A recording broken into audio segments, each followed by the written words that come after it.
Bonjour à tous. Un numéro un petit peu particulier de Popcorn et Soda cette semaine, puisque comme vous le voyez, je suis seul. Raja n'a malheureusement pas pu faire l'enregistrement, donc c'est à moi que revient la charge de vous dire ce qu'on a pensé et ce que j'ai pensé du film du coup.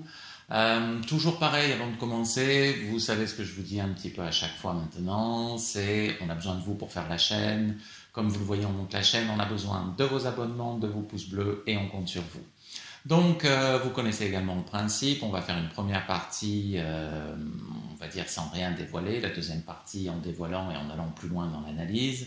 La première partie est pour ceux qui hésitent peut-être à aller voir le film, pour avoir comme ça une idée de quelqu'un qui l'a vu, savoir si c'est le bon film, le bon choix à faire parmi l'offre proposée.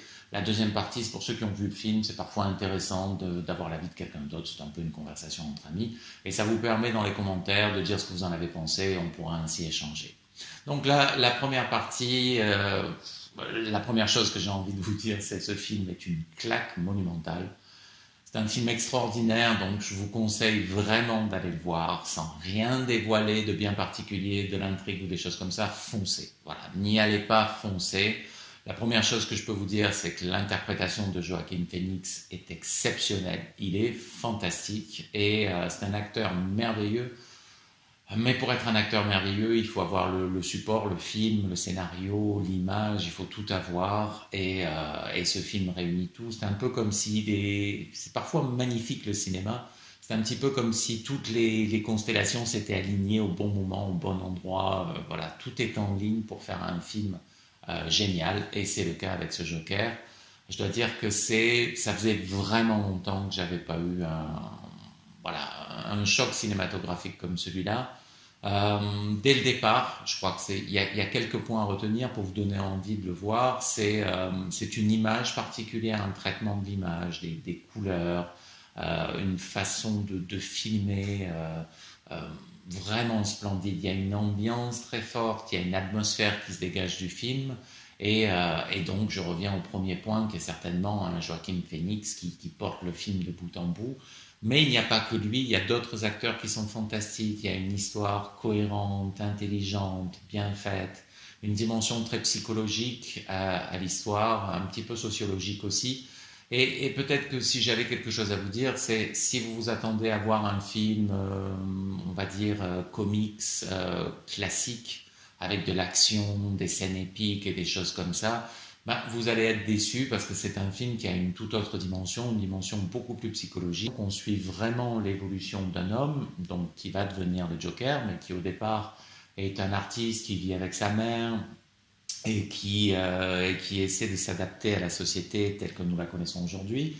Et quand je dis aujourd'hui, bah, c'est vraiment un film très actuel qui vraiment montre, je pense, vraiment très très bien la société telle qu'on la connaît aujourd'hui dans le monde occidental. Donc c'est vraiment un film brillant, je vous encourage vraiment à aller le voir. C'est vraiment pas le genre de film qu'il faut rater. C'est vraiment un film où il faut courir au cinéma. On éprouve énormément de joie et de plaisir à voir véritablement une œuvre cinématographique. Quand on parle de septième art, le côté art, ben voilà, c'est pour des films comme ça qu'il faut y aller. Deuxième partie maintenant, on va rentrer un petit peu plus dans les détails. Donc, si vous n'avez pas encore vu le film, bah, je vous conseille de partir et de revenir plus tard. Vous le savez, les deuxièmes parties comme ça, c'est uniquement quand on a vu le film, on aime parfois échanger à distance avec quelqu'un, et puis les commentaires servent à ça, pour voir comment a été ressenti quelque chose qu'on a aimé ou qu'on a détesté d'ailleurs. C'est toujours intéressant de communiquer. Et le but de cette chaîne, c'est aussi ça, c'est d'être une chaîne faite pour vous, par nous, mais d'être tout le temps en lien et de progresser par ce biais-là. La première des choses que je voudrais dire, c'est, sans revenir sur ce que j'ai dit dans la première partie, c'est vraiment insister sur la photographie, la qualité de l'image, du cadrage. Vraiment, c'est un film qui est d'une netteté exceptionnelle. Alors, pas une netteté de l'image, hein, ça on a l'habitude, mais je veux dire par là qu'il y a un travail vraiment extrêmement professionnel. C'est vraiment un travail de perfectionniste. Chaque image, chaque plan est travaillé, on dirait presque un tableau. il y a un grand travail au niveau des couleurs. Moi, j'y suis assez sensible à ça. Et c'est vrai qu'il est très très rare. Ça faisait très longtemps que je n'avais pas vu un film où, vous savez, c'est un petit peu particulier. Un jour ou 2 jours plus tard, on est en train de faire sa journée, puis on a comme ça un souvenir d'un plan bien particulier. On le voit dans la bande-annonce d'ailleurs, il y a des effets comme ça que j'ai beaucoup aimé, comme ce métro aérien très rectiligne qu'on voit comme ça, qui coupe l'image, qui la coupe en deux. C'est voilà, et cette scène dans les escaliers qu'on voit aussi dans la bande-annonce, il y a des visuels comme ça qui vous poursuivent et ils sont pas les seuls évidemment parce que le film il travaille après voilà, on est dans la tête, on est en train de réfléchir, on dit ah tiens ça c'était pas mal, mais c'est pas pour rien, c'est parce que l'image, l'interprétation, les couleurs, les plans, voilà, tout est cohérent, tout est bien fait. Et donc, ce qui fait que c'est un film tout à fait exceptionnel qui laisse pas de glace. La deuxième chose que je voudrais vous dire aussi, c'est la noirceur. Moi, j'ai été vraiment impacté par la noirceur du film. C'est extrêmement rare, je trouve, au cinéma, de voir un film aussi noir. Noir, pourquoi? Parce qu'il montre la société dans ce qu'elle a de plus brut. C'est pas un film qui fait des compromis. Et j'ai trouvé, au bout d'un moment, que c'était même étouffant, quoi. Alors, le film est splendide, hein. Moi, j'ai adoré. Moi, j'aime un cinéma comme ça qui est capable de montrer la vérité. Mais c'est vrai que je me suis dit en regardant le film, waouh, comment les gens vont réagir? Est-ce qu'ils vont adhérer à ça? Le cinéma, c'est devenu un endroit pour l'action, pour les explosions, où on se sert beaucoup des prises de vue. C'est devenu un format court parce qu'avec les séries, sur plusieurs épisodes, on peut construire plus facilement des relations entre les personnages, expliquer certaines choses. Et le cinéma, à mon sens, ces derniers temps, était devenu un endroit où on voyait des films d'action. C'est pas une critique, hein, moi j'aime bien ça, mais c'est du genre Marvel, effectivement, les Avengers, les choses comme ça. On se sert du cinéma pour faire du grand boom boom, des grandes scènes épiques avec des armées qui s'affrontent à la fin. C'est un cinéma que j'aime bien, moi, par ailleurs. Mais là, on est complètement ailleurs. On est dans un film très intimiste, très psychologique. Et donc, j'ai trouvé que la vision du monde qu'il porte est vraiment particulière et d'une noirceur telle. Enfin, noirceur, c'est la réalité, mais c'est la réalité sans phare. Et j'ai trouvé qu'il fallait avoir un immense courage pour montrer ça parce que c'est quand même pas courant et ça a un impact sur le spectateur qui peut être à un moment donné un petit peu pris à la gorge, un petit peu étouffé de voir cette histoire vraiment très sombre, pardon, où il n'y a pas beaucoup d'espoir qui se dégage. On a l'habitude d'avoir des grandes scènes héroïques, épiques, où on dit le bien finit bien, enfin le bien gagne à la fin et tout finit bien. Là, c'est pas du tout le genre, et moi j'ai trouvé ça splendide, très courageux. Ce que j'ai trouvé très courageux également, c'est la façon dont le film s'attaque au mythe de la réussite à l'américaine. Vous savez, c'est ce genre de réussite qu'on peut voir, enfin, l'archétype c'est Rocky, c'est la personne qui n'a rien au début et qui à force de courage, d'abnégation, de travail, va réussir. Et dans tout le cinéma américain, on retrouve ça, ces personnages qui se battent pour réussir et qui montrent que la société américaine est construite là-dessus et qu'effectivement, on dirait en France par exemple l'ascenseur social, et que si quelqu'un fait des efforts et particuliers, il va réussir à monter. Ce film, c'est tout le contraire.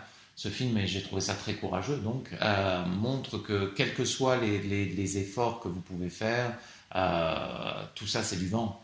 Il y a ceux qui naissent du bon côté de la barrière et il y a ceux qui naissent du mauvais côté de la barrière. J'ai trouvé très fort que ça se retrouve notamment dans la scène où on voit le Joker, et c'est très emblématique, symbolique, rencontrer pour la première fois donc Batman, et il y a vraiment une grille entre les deux. D'un côté, il y a le monde des descendants, et de l'autre côté, il y a le monde des riches, de ceux qui ont le pouvoir, de ceux qui ont le savoir, les positions sociales, les relations. Et il y a une vraie séparation. Et c'est ça que montre le film, parce que le seul moyen euh, de briser ça, c'est l'emploi de la force. Et donc cette scène est pour moi le symbole du film, puisque au début, le Joker, son personnage, arrive toujours pareil en essayant d'être positif, en essayant de parler, en essayant de discuter. Alors certes, il est particulier, hein, il fait des sourires avec les doigts, un peu particulier, mais il n'est pas agressif, il n'est pas dans l'agressivité.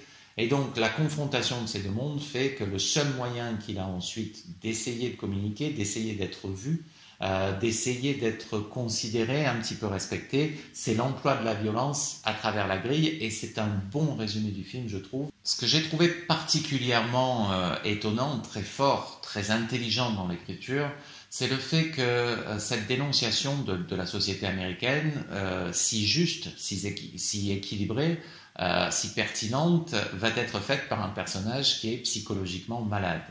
Et je trouve ça vraiment très intéressant. Ça fait réfléchir après de se dire, mais en fait, c'est un malade, vraiment, puisqu'il a été interné, un asile psychiatrique et tout, qui prend plus ses médicaments et qui, en fait, nous donne certainement au travers de ses expériences, au travers de ce qu'il vit et de comment il voit le monde, une vision très, très juste, en fait, euh, de ce qu'il est dans sa réalité brute quand on enlève tous les phares.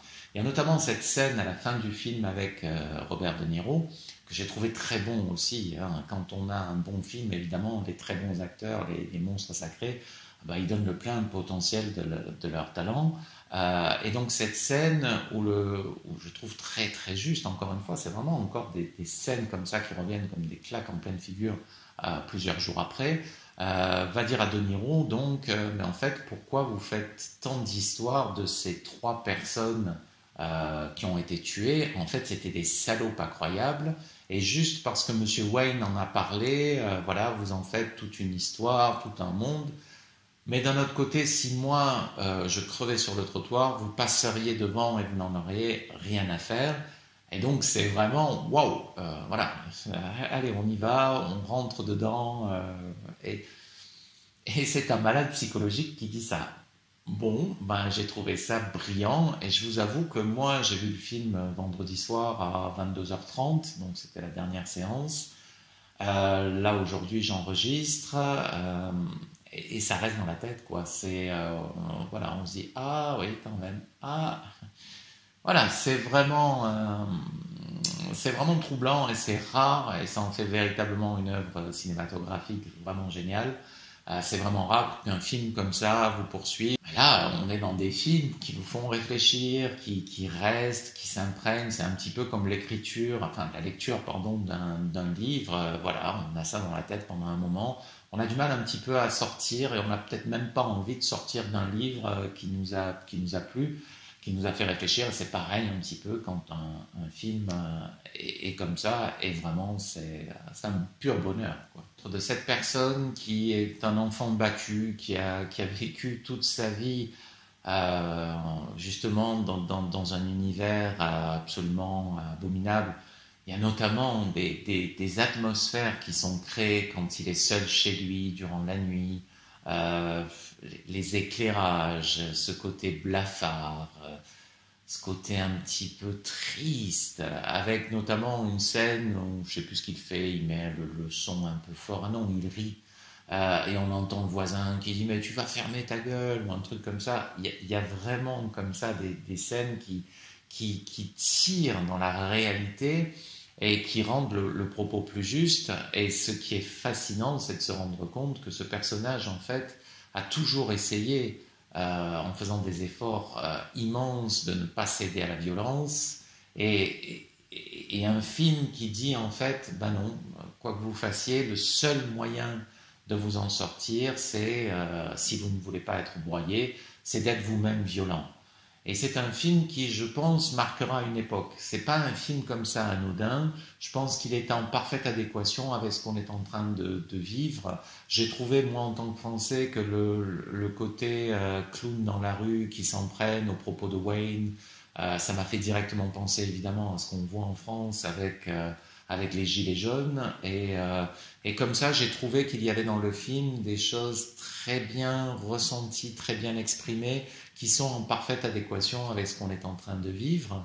Et donc, vous l'avez compris, j'ai adoré le film et pour moi, c'est un petit chef-d'œuvre. C'est pas un chef-d'œuvre qu'on a forcément envie de voir chez soi 15 fois, je crois, parce que c'est un film qui est assez lourd. Voilà, il vaut mieux y aller en étant en forme et en ayant un bon moral, parce que sinon, il a tendance à vous tirer vers le bas. mais c'est un film absolument prodigieux.